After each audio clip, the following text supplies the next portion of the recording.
Assalamu alaikum wa rahmatullah. Imam Mark here from Middle Ground. And I wanted to share some thoughts because I had a few people reach out to me regarding the recent school shootings in Florida. And I'll preface it by saying, it's a real tragedy, and, may Allah have mercy upon these families right now that are struggling mightily to try and deal with this somewhat senseless, or not somewhat, this senseless tragedy that seems to be baffling a lot of us of, what is the solution to.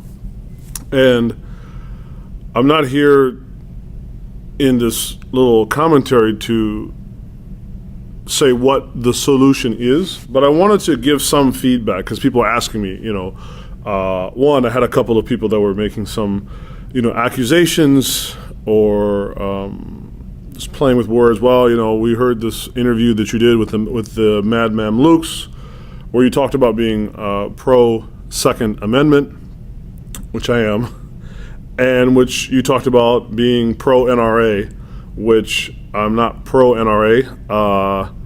I am a member of the NRA, but I'm not pro NRA. Two different things. But that's not the main gist of this.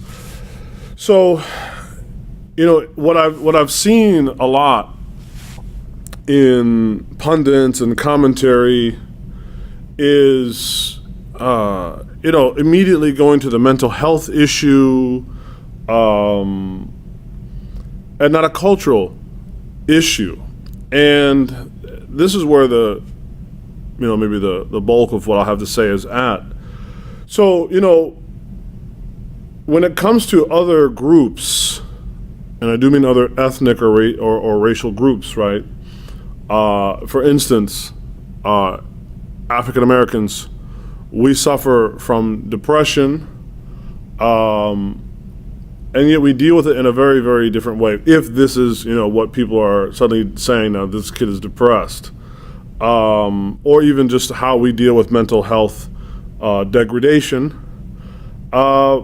we by and large don't find black folks going into the public square and indiscriminately killing as many people as they can.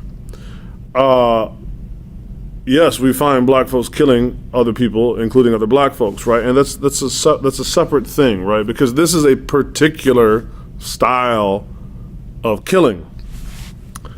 And I think what is hampering not simply the investigation of what this person did, but what is hampering the diagnosis is actually white supremacy. Now let me unpack this for you for a minute, because I know some people are going to fly off the chain, right? Now, there's the more obvious form of white supremacy of, people in robes and burning crosses. This is not what I'm talking about. I'm talking about white supremacy as a value system, and more particularly, a system that actually removes whiteness from being a particular amongst other particulars in terms of white likes and dislikes, white beauty standards and other things, right? That what white supremacy does is it makes whiteness invisible, right? It's what some people have said, it almost becomes a quasi-transcendent so-called ethnic identity, where whiteness is not like being Mexican or Filipino or, black, right? It's just human. It's just human. And in my opinion, it's this just humanness that is what is actually hampering white people from being able to figure out what is the problem. Because when you have been subconsciously convinced of the humanness of whiteness, then it becomes incredibly hard to see yourself. I mean, if you're invisible, you can't even see yourself. It's not just that other people don't see you, right? But it's that you can't even see yourself. And to make an analogy, right, any kind of diagnosis of a malady or an illness or a disease will require a particular, right? And it's this that I think more than anything else, and the chickens are perhaps coming home to roost, to borrow from our beloved shining black prince Malcolm, rahimahullah, may Allah have mercy on him. The chickens are coming home to roost in that white people are actually paying the price for their own invisibility.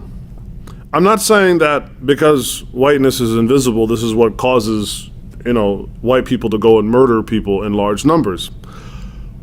I am saying, though, it is hampering the ability to call it for what it is and to come up with tailored treatments. And of course, the other side of this that is equally, if not maybe even in some ways doubly toxic, is that what is presumed to be good for human beings, aka white people, should therefore apply to all of the human beings, right? And this is where we see when those standards or methodologies are applied then to non-whites, the results can be quite disastrous. So I think this is a moment where I'm all, as a gun-owning, pro-Second Amendment person, I'm 100% for gun law reform. 100%, right? And I disagree with the NRA on their current political nonsense. They should actually be quite ashamed of themselves. I am, though, still pro-Second Amendment, and I would like to be able to own a firearm to defend my family. But that's, and I think that can be accomplished.